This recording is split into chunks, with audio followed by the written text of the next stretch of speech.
Our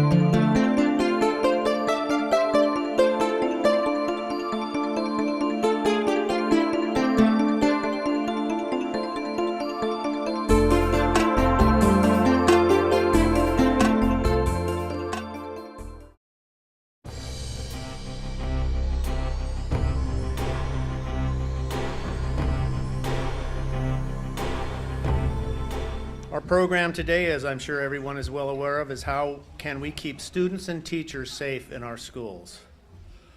Please silence your cell phones if you have one. Excuse me.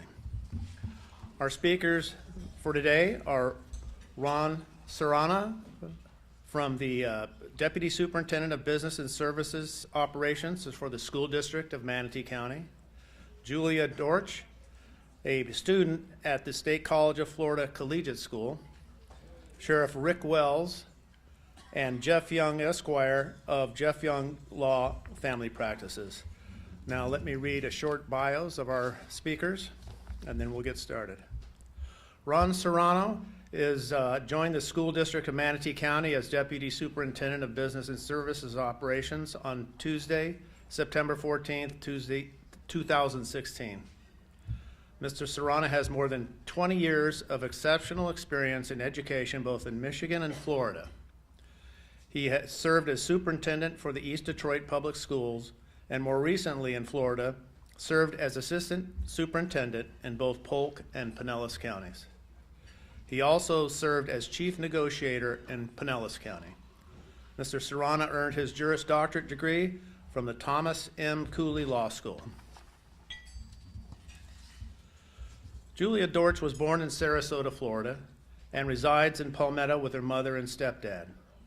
She attended St. Joseph Catholic School, Manatee School for the Arts, and is currently a sophomore at State College of Florida Collegiate School.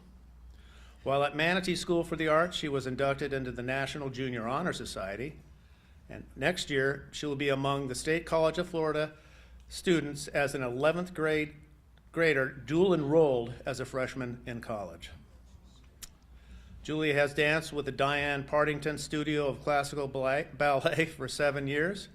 She auditioned for the Saratoga Summer Dance Intensive in New York and was accepted, and traveled to Saratoga Springs, where she danced for a month. She is currently dancing at the Bradenton Dance and Performing Arts Center. In February of 2018, Julia became active in the March for Our Lives movement after the tragedy at Marjorie Stoneman Douglas High. She was an organizer for her school walkout in March on the 14th. She was the host and main organizer for the March for Our Lives Manatee County event at the Bradenton Riverwalk on March 24th. Over 1,000 like-minded people came and joined her to protest school safety and gun reform. Julia invited several students from Manatee area schools to speak on the topic, as well as State Representative Margaret Good, candidate David Shapiro, candidate Tracy Pratt, and candidate Liv Ullman's husband, Mark Lipinski. Julia was invited to speak at the Student Stand-Up Rally on April 15th to discuss what's next in the movement for gun reform and everyone's safety in schools. She is thrilled to be included as a guest speaker today, as we are thrilled to have her. Sheriff Rick Wells needs little introduction. He was sworn in as Sheriff of Manatee County on January 3rd, 2017. He was Palmetto Police Department's police chief from 2010 to 2015, and he spent 21 years at the Florida Highway Patrol, where he was promoted to the rank of sergeant. Total time he has spent in law enforcement is over 31 years.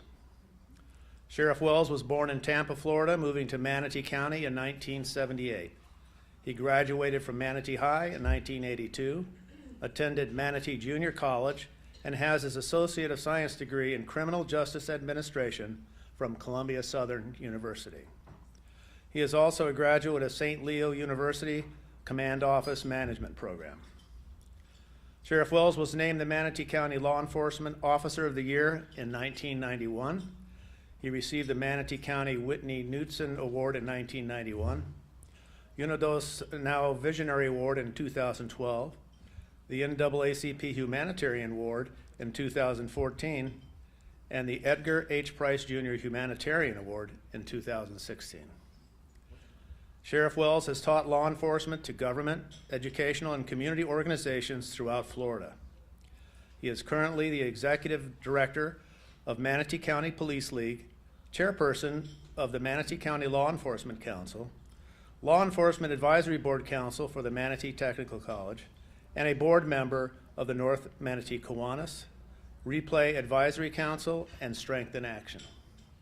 Sheriff Wells has served with the Boy Scouts of America, Keep Manatee Beautiful, Manatee Substance Abuse Prevention Coalition, and the North Manatee Storm Football. Jeff Young was born and raised in the Sarasota area and graduated from Venice High School. He received a bachelor's degree in criminal justice from the University of Central Florida in 1996. He received his law degree from Washburn University School of Law in Topeka, Kansas. Immediately upon graduating, he returned to the Sarasota area and joined the state attorney's office, where he gained experience litigating hundreds of serious felony and misdemeanor cases. In his 6 years as a prosecutor in Manatee and Sarasota counties, Mr. Young has successfully handled and tried cases ranging from drug trafficking, sexual battery, white-collar crime, and violent crime, to a broad spectrum of general DUI and drug offenses. This experience allowed him to become familiar with the local rules, legal counsel, judicial process, and law enforcement members and techniques. Since leaving the state attorney's office and going into private practice, Mr. Young has successfully litigated numerous cases in family law, civil law, landlord-tenant, contract disputes, bankruptcy, and other topics. However, his main area of practice remains criminal, as well as a significant amount of work in foreclosure defense.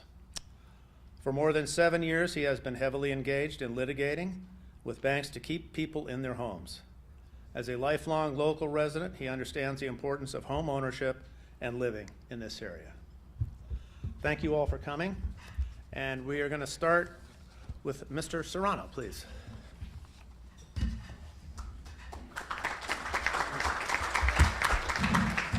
Thank you, Chris.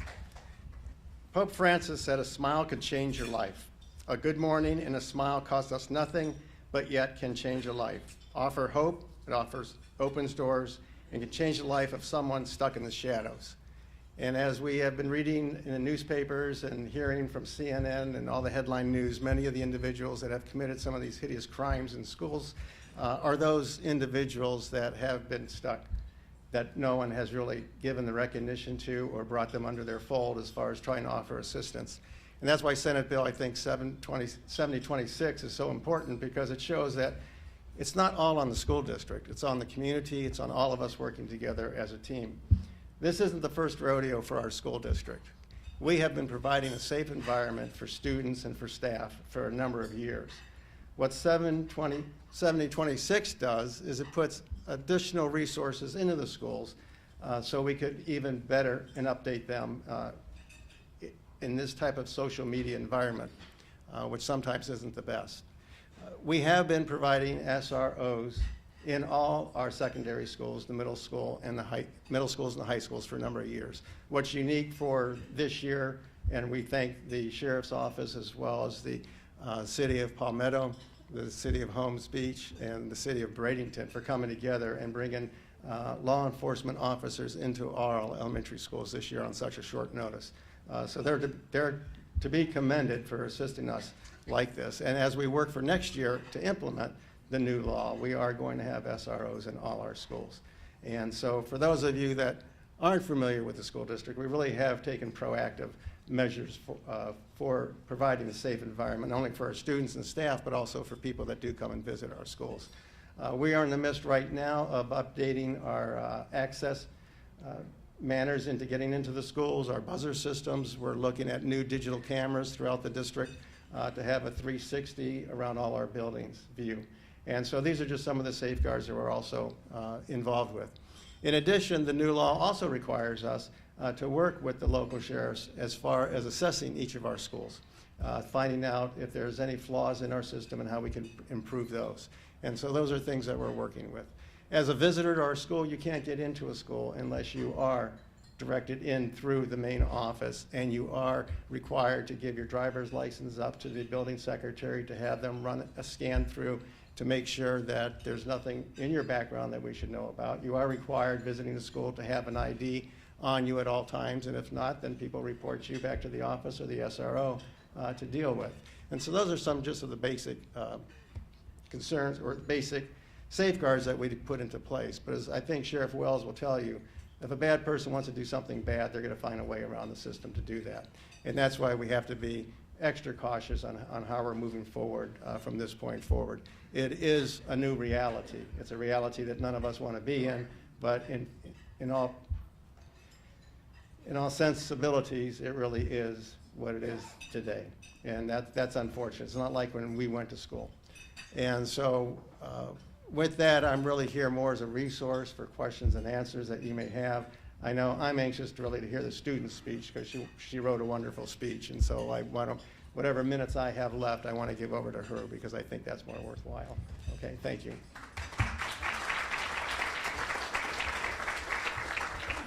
Thank you, Ron. And now we'll hear from Jeff Young, please.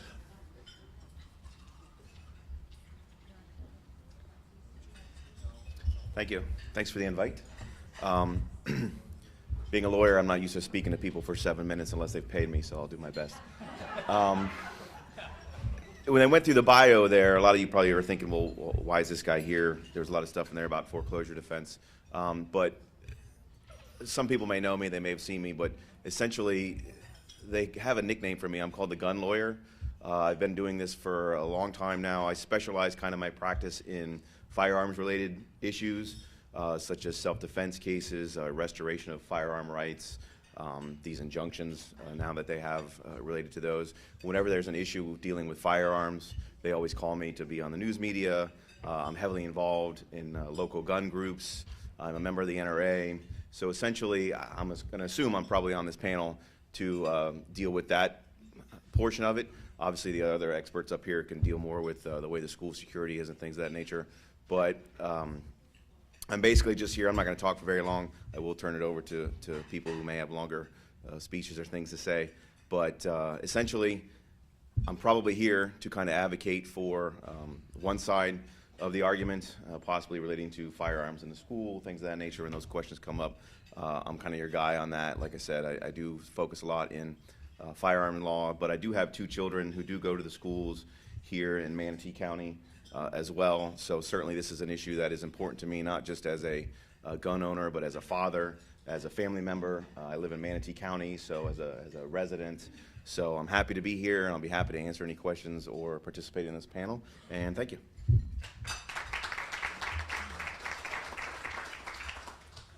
Thank you, Jeff. And now for probably the star of the show, Julia.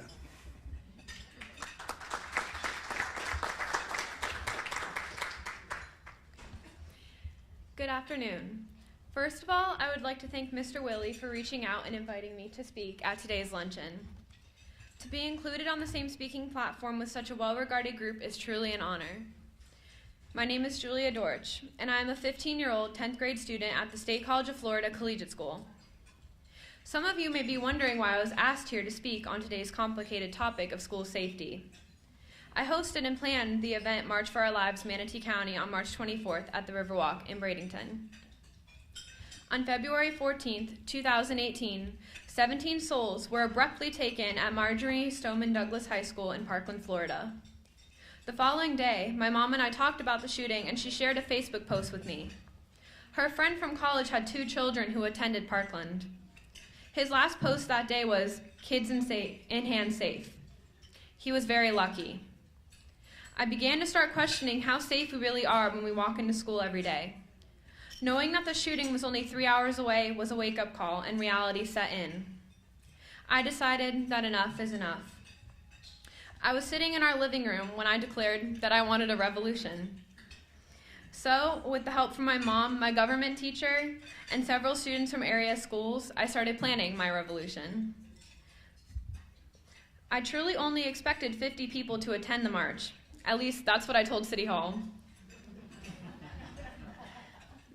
Over 1,000 like-minded people showed up in solidarity with the students of Parkland, with over 800 marches that day being held around the world. I was not only moved by the community's response that day, but I am inspired to move forward and continue the message around gun reform and the safety of our students. 50 years ago, last week, Dr. Martin Luther King's dream of civil rights for every man, woman, and child was his passion, and he was the most visible spokesperson and leader of the civil rights movement. And I quote, "Our lives begin to end the day we become silent about things that matter. We will not be silent anymore." Dr. King had hopes and dreams, but so did the 17 victims that died in Parkland. Students around the world will no longer risk their lives and wait around for someone else to take action to stop the epidemic of mass school shootings. As students, we aren't taken seriously because we're just kids or we don't know what we're talking about, but I don't think that we need to be an adult to realize exactly what is going on in the world. In the days and weeks after Parkland, there were many threats made against area schools. Not knowing if any of them were credible, schools were placed on lockdown until it could be determined if the threats were real or not. Many of us stayed home from school on days that were known to be possible issues, just in case. No one was convinced that they were safe. Learning came to a halt. March 9th, Governor Rick Scott signed Senate Bill 7026 into law. It was the first gun control legislation in our state after the Parkland School Massacre. The law, known as Marjorie Stoneman Douglas High School Public Safety Act, changes some criteria for gun ownership, but also allows some teachers to be armed. Arming teachers is not the solution to this problem. Teachers come to school to educate, not to join the military. In a true crisis situation, teachers should not have to choose between confronting a gunman or getting students to safety. Counties can opt out of provisions to arm teachers and can redirect those funds being made available to hire more school officers who have training. This law also raises the age to purchase a firearm from 18 to 21. Raising the age to 21 for purchasing an assault rifle is not going to make significant change. These weapons need to be for military use only. Since the Sandy Hook shooting, there have been 290 reported school shootings, 4 of them in 2018, and it's only April. I know there are many safety procedures in place at the school level, but there is so much more that still needs to be done. As students, we are in school to learn our ABCs, math, history, and science. We are asked to find the root causes of problems. I agree with added safety measures such as more resource officers in place at each school, having a single point entry to the school, strict visitor policies, and metal detectors. Even the universal use of a safety app on smartphones for communication with faculty, staff, and other students. But all of these safety measures put together do not solve the root cause of this problem. Without a real gun reform law in place banning assault rifles, March for Our Lives was just a protest and nothing more. We are continuing our student activism by participating in National School Walkout Day tomorrow, planning special student-run events with elected officials and community leaders to continue our message of gun reform, which also includes holding town halls. Gun reform is not in any way an infringement on the Second Amendment.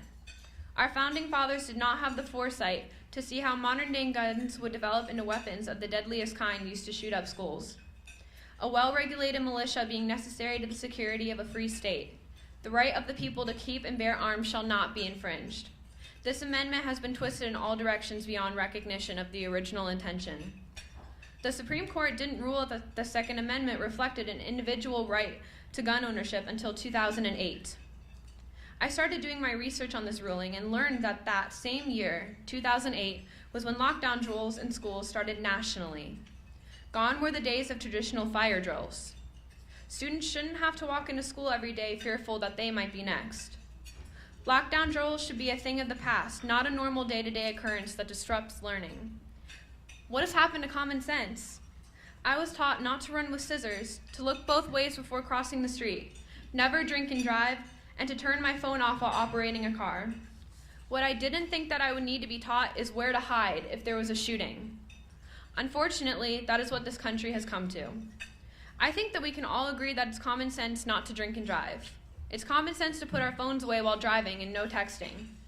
Both potentially deadly and against the law. Why can't we all agree that assault rifles are deadly too and make that a law?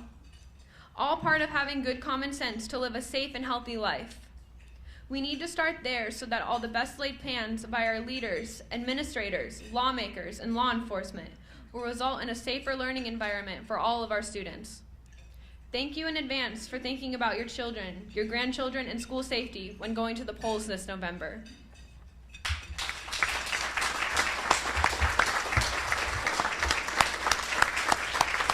Thank you, Julia.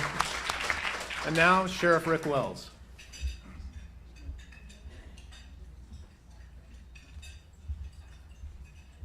I'm going to request that next time I go first. I don't think this is the best order for me to be in. Great job. Thank you so much. Appreciate Chris, everyone at Tiger Bay. So just kind of a background after the Parkland shooting. The day of the shooting, I was on the phone with Dr. Green, the superintendent of Manatee County Schools, and our frustration at what had happened and how we could work together to try to prevent that from occurring here in Manatee County. We met just a few days later. Law enforcement throughout the county were there, and my main focus at that time was hardening the target. How do we harden the target? It's too easy to get into our schools in Manatee County. It's easy to get into schools throughout this nation. We have made it just way too easy for someone to come on to our campuses and do whatever. My main concern is to keep all weapons out of our school. We talked about locking unnecessary gates that are left open, doors that are being propped open by teachers, because we come from a simpler time when we could do these things throughout the day and not have to worry about some of the bad guys coming onto a school campus. That was always our safe zone. We talked about the cameras that needed to be upgraded, everything that we needed to do. And I told Dr. Green and the board, I'm not trying to make this a juvenile detention facility, but I will do everything in my power to protect our students. I have 2 children that are in public schools as well, and I worry about their safety. This is not political for me. This is very personal, and I want to protect our kids. And so we've talked about metal detectors. We've talked about the fact that maybe backpacks are not the way to go. Maybe we need to go back to lockers. There's a lot of things that we still need to discuss. We know that a very high percentage of the shootings that occur in our schools throughout this nation are done with handguns and from students bringing them in to the school. They bring them onto campus. That happens far too much. It should never happen. We have to be worried about anything that's brought in, not just guns. We have bombs that are frequently being brought in by different, not just kids, but adults as well. So our focus is how do we keep the bad people out of our school? That's what we continue to work on. I do want to commend the school board. I wasn't really expecting for them to say, you know what, we're going to put an SRO in every elementary school. We're going to put an additional SRO at the high school. But they did. And they were very adamant that they did not want to arm teachers. They did not want to start their own school police. They wanted the law enforcement officers here in Manatee County to provide that service. So we continue to work on that. We continue to do everything, and I know they've already started. The office is always the easiest point to get into in any school. The doors are not locked, civilian personnel up front. So we've talked about making sure that we have door buzzers. We got to make that a bulletproof glass up there. We just got to do everything that we can to protect students and staff. Is it 100%? No. But it's a lot better than what we're doing right now. Thank y'all.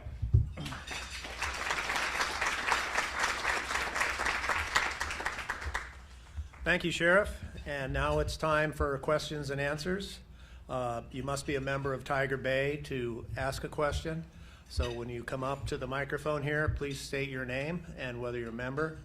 And also remember, you're limited to 1 question, so let's get started. Surely we're not all shy about this topic. Well, I guess I'll break the ice here. I'd like to ask Mr. Young, the NRA seems to be against any of the regulations that have been proposed. Could you explain why, and what regulations would they think reasonable and prudent?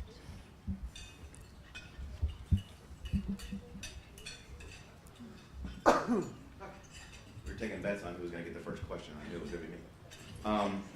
Yeah, I mean, I think the NRA, I mean, I don't speak for the NRA, I'm a member, but obviously I'm not their representative, I'm not their lobbyist or anything along those lines, but I can speak as a gun owner and a member, and I think what the issue is that, yeah, we don't generally support any regulations on firearms for law-abiding citizens who aren't at fault in this particular case. The issue is, it seems to be that whenever something really bad happens, the government response is to take their rights away from people who didn't have anything to do with it. I'll say it here, I own AR-15s, I own assault rifles. My assault rifles have never killed anybody and never will kill anybody. So passing a law that says I can't have one isn't going to protect anybody's schools or isn't going to protect anybody's children. And we are staunch supporters of the Second Amendment. We do believe that it says shall not be infringed.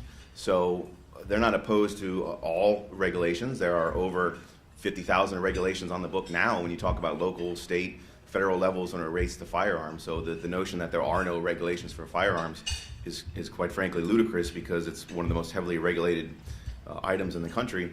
But any of the new proposals that they're proposing, we have a fundamental belief that they're not going to protect anybody. They're not going to stop these incidents from occurring.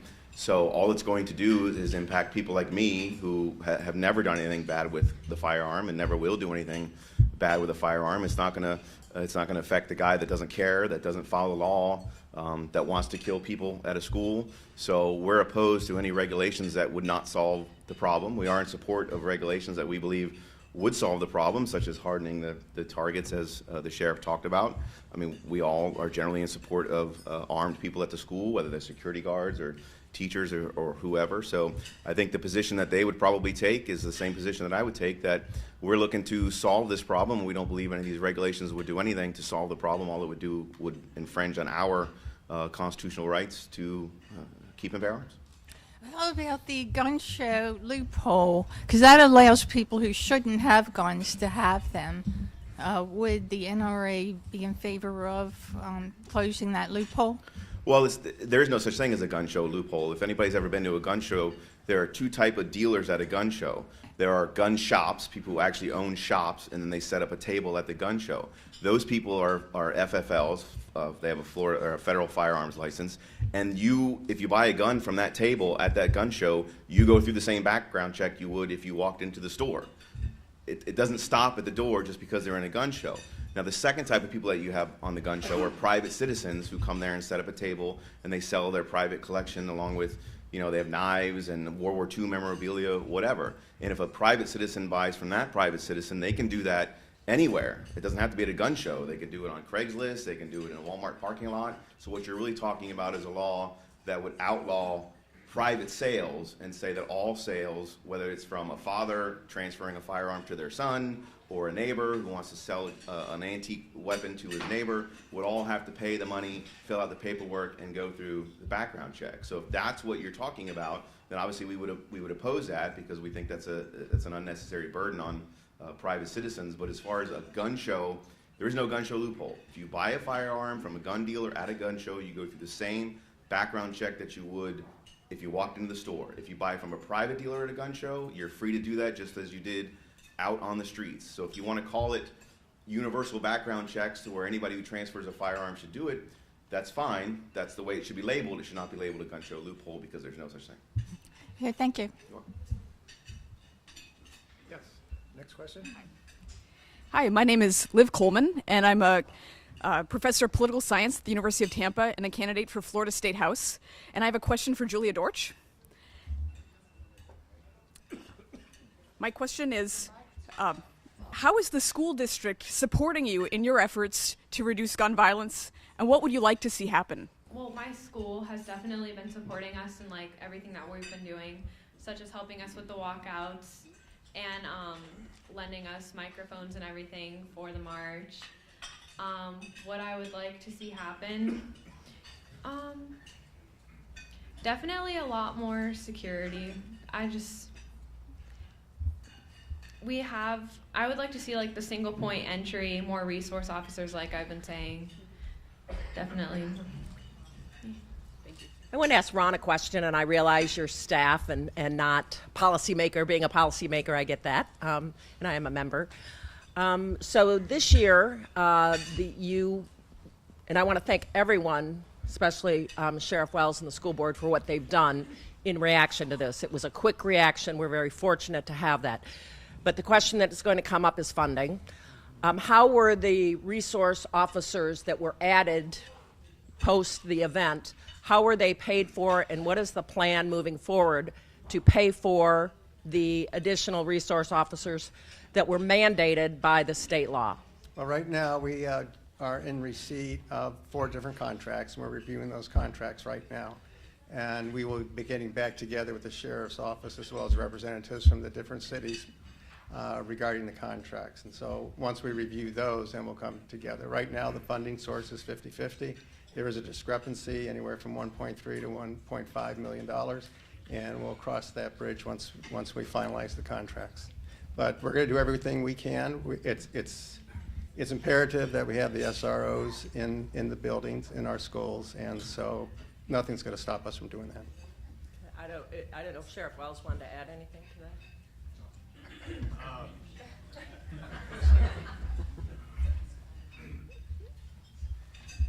Now, Commissioner, you know you control my funding.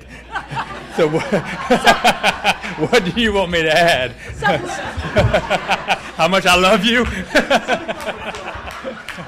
So sometimes I ask this question because I think it's important for the group here. It's not that I don't necessarily know the answer. It's just to share the information because this is an issue for our community. Well, so that's what I'm doing is I'm just working as close as I can with the school board, and whatever their option was, whatever they chose, I was going to help them facilitate that. They chose SROs. I believe that's the best choice.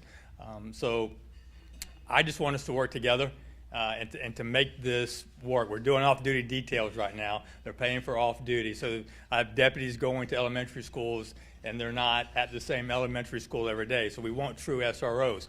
But if that's a decision that is changed later on, I'm going to make it work either by training whoever they want trained and making sure that we have someone that can take action in that school and that will engage on active shooter. Thank you. Thank you. My first question, honestly, is if you had all the funding in the world, do you believe from a strategic and tactical scenario of protecting the kids and the teachers, whether arming teachers would actually be necessary? Funding's not an issue. Is it necessary to arm teachers? Okay. My second part to this, and anybody on the board on the panel can answer, conceptually I'm imagining that all these people here, with exception really you and a few law enforcement, we don't come to work every day with a gun. We did not agree to the job and the employer that we work with to require a gun for our own protection. So I'm trying to imagine myself as a teacher and as a student, but mainly for teachers, part of my job description might be to carry a gun and be required to kill somebody at the end of the day. How can we conceptualize asking that of someone? Does that really make sense? I'm really not sure. I just want to get the thought process of what people think about arming teachers and that being a job requirement. So that's the second part. Okay. I mean, just for the record, I'm not a proponent of arming teachers. I have never. I'm not you're right. suggesting you are. And not that, in all due respect, there are some, educators in our county that have the experience to be able to handle a firearm and would probably do exactly what needed to be done if we had an active shooter. I think there's too much at stake. I don't know where you would carry the weapon throughout the day. Would they store it? My biggest concern is if we had an active shooter, how do my deputies identify the shooter and the teacher? So there's just too many things, because there's been issues with that, even in law enforcement throughout the nation, with undercover police officers in a situation where the uniformed personnel don't even know it's one of their own. So I'm not for that. But we believe, the reason why we wear a uniform is so when when stuff hits the fan, we know, we can identify one another, we know what to do. But that's just been my position. I'm just not for that. Understood. Thank you. Thank you. David. Thank you. Even though I'm a school board member, I'm just speaking for myself. But I think I reflect the feelings of many in the community that we are very fortunate in Manatee County to have a great working relationship between the school board, the school district, and our law enforcement officers, our Sheriff Rick Wills and City of Palmetto, Holmes Beach, and Bradenton. We are very, very fortunate to have that. We've had it for years, and I know we're going to continue it, in the future. And thank you, Sheriff Wells. You've been, a guide, a leader, and we're very fortunate to have you. What my question's delivered to Mr. Young. Last night, about 8:30, I was in my office to knock on the door, and it kept knocking, and I was in the back. I went forward, and it was a gentleman who has a barbershop next to my office, and he was there with his son. He wanted, I opened the door, he wanted me to notarize the transfer of his car to his son on a title. It was a Texas certificate of title, and I did it for him. I didn't charge him $7 an hour or anything else. But my question is, there is a record of that transfer of that vehicle, and I'm wondering if you can explain to us to what extent there is a record of the transfer of a gun from a private person to another private person, a father to his son, in any kind of state, records. Is that traced? If I have an AK-15 or whatever, and I haven't done a lot of guns lately, but I have shot a lot of guns in my lifetime. I can tell you that. But I'm not really trained up to date in handling that. But I would like you to get up and explain how, as a community, as law enforcement, they can trace the ownership of guns right now. How much is it required? Sure. Thank you. No problem.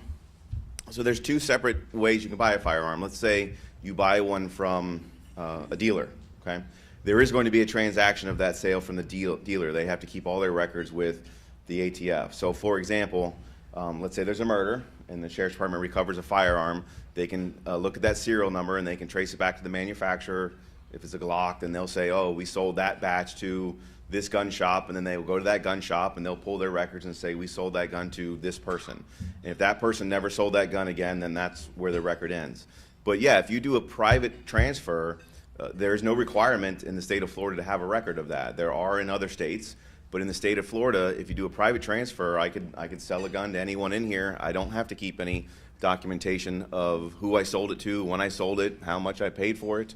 The state of Florida has specific law that does not allow the state of Florida or any government entity to keep a registry of people who own firearms in the state, and I think that all comes down to, again, essentially, what their belief is in the Constitution. It says it shall not be infringed, which means there is no state statute, there's no federal law that requires firearms to be traced for private sales to private sales.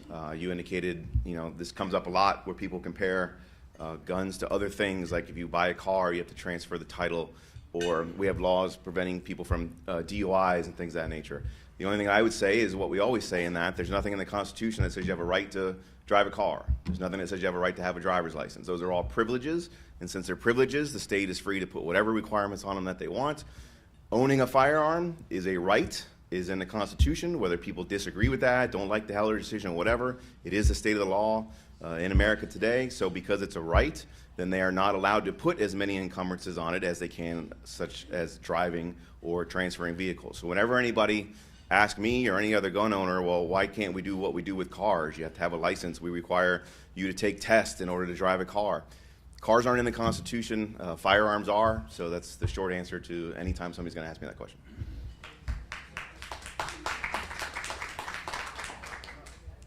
I got this. Next question. Xtavia Bailey, and I am a member. My question would be two-part. I do own guns, and we do have two kids, so we do speak to them about the safety.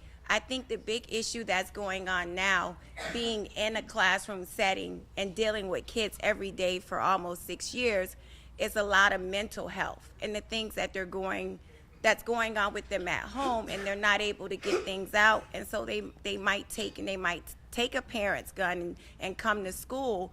But my question for our sheriff is, when you sat down with the school system, did you feel after the assessment that we were prepared if we had a situation where a child came to school and started shooting? Were we ready for this in Manatee County? And my comment would be, I don't feel like we should have a law or have to follow something for us to make sure that our teachers and our children are protected. I think this is something that we should be preventing the entire way. I mean, this is something we should be talking about to make sure that our kids are protected. And as the student, Julia, would be my two-part question. Do you feel safe? Even before what happened in Parkland, as a student going to school every day, can you say that you feel safe? And if not, can you elaborate? And if you do, can you elaborate also? Thank you. All right, thank you, Xavier. As far as the law enforcement side of being prepared, I mean, no one's ever ready for a mass shooting at a school or anywhere else. Are we prepared? Yes. We train several times a year. We train at schools in the summertime. We train in our own at our own shoot house location at Port Manatee. We do a lot of training. We do one-man teams, two-man teams, four-man teams. Yeah, we're going in. But when we go in, tragedy has already struck. So that part of it, I know we will engage and we will encounter and we will hopefully eliminate the threat. We're just trying to do everything we can to keep them out of there to begin with. That's really what we're focusing on hard now. Can we eliminate them before they get on campus? Can we take care of it? We spend a lot of time on mental health now, working with children and trying to identify children that have something going on at home and taking care of that, knowing that they're going to have an issue, they're not going to be learning, and they're not going to be focused at school. So we're doing a lot of things with the school board to try to help identify kids that are not to the point of a mass shooting, but just helping them mentally day to day get past whatever struggles they're going through at home. So.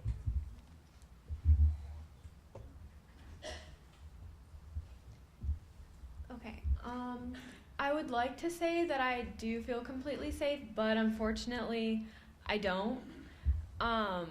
Because with the situation where somebody brings a gun to school, my school's on a college campus, so it's more open. Anybody can walk on, and you can't predict the situation. And so, with that being said, I think that we should have more security, and I think that would help us feel more safe. But like I said, you never know what will really happen, and that's what scares me the most. Misty? Good afternoon. My name is Misty Servia. I am a board member of Tiger Bay. And I want to start by saying thank you, because our community has been so concerned about school safety. So the very quick and prompt action that the sheriff took and the county commission and the school district all coming together was perfect. So as the mother of a high school student, and I talked to him about school safety a lot, my question is for Julia. Julia, do you feel that the kids that you're in school with are distracted by this safety issue, and therefore is it taking away from your learning environment? Or has it become just part of living in society today? And what I find from my son is the latter, because he's been raised in an environment where it's always an issue, and so it seems like he and his friends have kind of gone numb to it. So I'd like for you to comment on that, and I'd also like to congratulate you on being such an advocate. Continue to do that, because our community needs you. Thank you.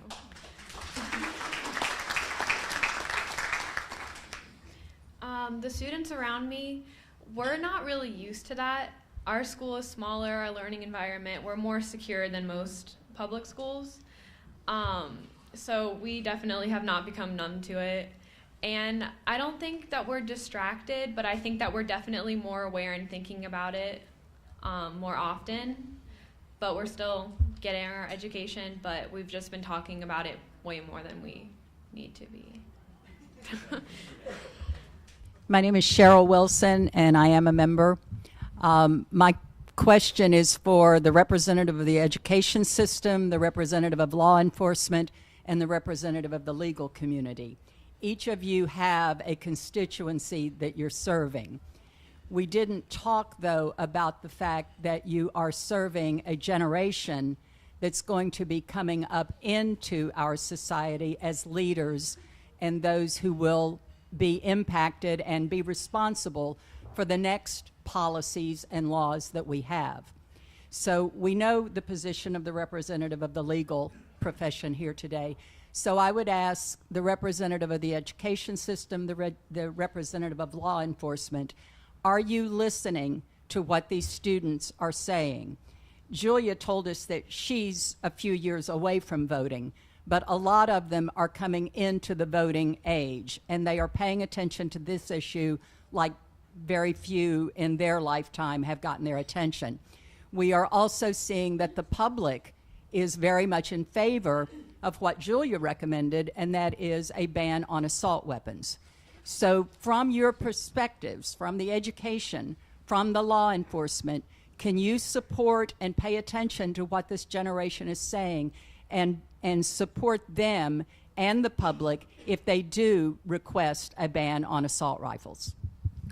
Well, when the superintendent first asked me to come here this afternoon to speak, I think it was put out as sort of a debate, and I couldn't figure out why we would be debating about having weapons in schools. And then I asked for clarification, and clarification was just a panel. So it'd be ludicrous for us to even consider, we're a weapons-free school zone, and we're going to stay a weapon-free school zone. And we certainly listen to the students as they take this on as an issue that they want to advocate. And certainly, there is no room for any type of weapon in an educational institution, whether it be an adult, a student, or someone from the community coming in. The only ones that are going to have weapons in our school district will be law enforcement. And so certainly, yeah, we do listen to individuals. Okay.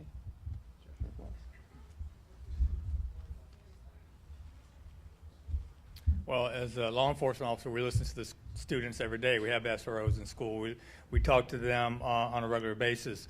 If there was a law that was passed in the state of Florida that banned AR-15s, then we would have to enforce that. Am I in favor of that? No. Is that going to eliminate the problem that we have with school safety? No. We still have guns that will be coming onto our campus. And we have to focus on that part of it. But we listen all the time. I may not be in favor of, I am pro Second Amendment. I do believe in the right to bear arms. I'm not going to sit here and say that part of what's being said out here is going to help us protect our schools. That's the main issue that I have, is that we have to be more aware of what's coming onto our campus. Mike Barber, I am a member, and I have a question for Mr. Serrano and I guess Sheriff Wells and Julia as well. And I just thought it might be helpful for y'all to address the rash of threats that the school district encountered in the wake of the Parkland shooting, and sort of how that affected not only the school district but law enforcement. And Julia, if you have any thoughts on that as well. Well, I know that actually a school down the road from us had a threat, so we were also on lockdown, and a lot of area schools as well had lockdowns, had made multiple threats. Many police officers were called into a school over the bridge, and I don't know, that shouldn't have been happening. And some of those threats actually were fake, and I don't agree with that. I don't think that this should be a joke.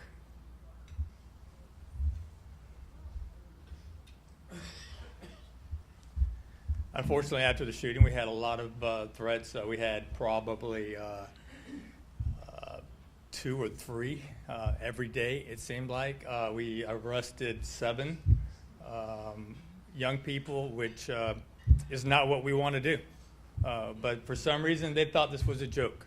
They thought that they could just send pictures through social media of them holding a gun and making a threat to a school, and I don't know why that was a joke to them. And this was happening throughout the entire state of Florida, as you know, and it really was not something that we were expecting. It takes a lot of time. A lot of these threats we had to track down. Some were not even from kids in our own county. They were from different states who thought it was fun to send a picture to someone in Florida about what they were going to do to a school. So it was extremely taxing on our resources to track down these threats, and I wish I could tell you why that was occurring. I really don't understand that mentality.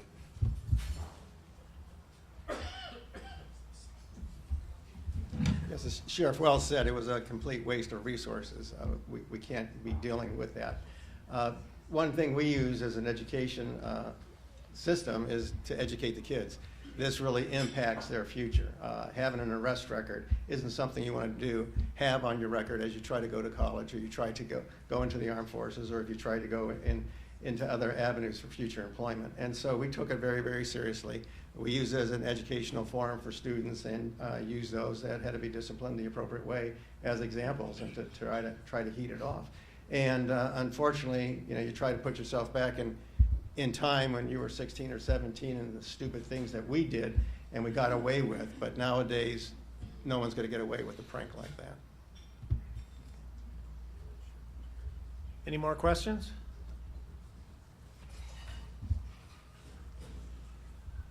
Well, we get to adjourn a little early. Now is the time for the Tiger by the Tail Award for the best question. Where is Lisa? Hi, I'm Lisa Chittero. I have the privilege of giving the Tiger by the Tail Award for the best question.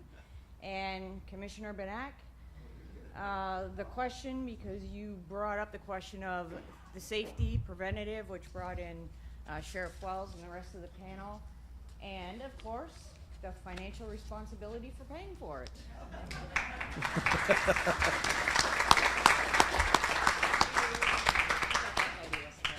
Thank you. Thank you all for being here today, and many thanks to our speakers, if I may, especially Julia. She did a wonderful job. Pier 22 provides complimentary valet parking for our luncheon, so remember that when you see all those cars coming in. It's getting close to noon. Our next luncheon is Thursday, May 17th, and the topic will be time zone change. For membership information, go to our website, manateetigerbay.org. Thanks to our Board of Directors and Program Committee. Please stand.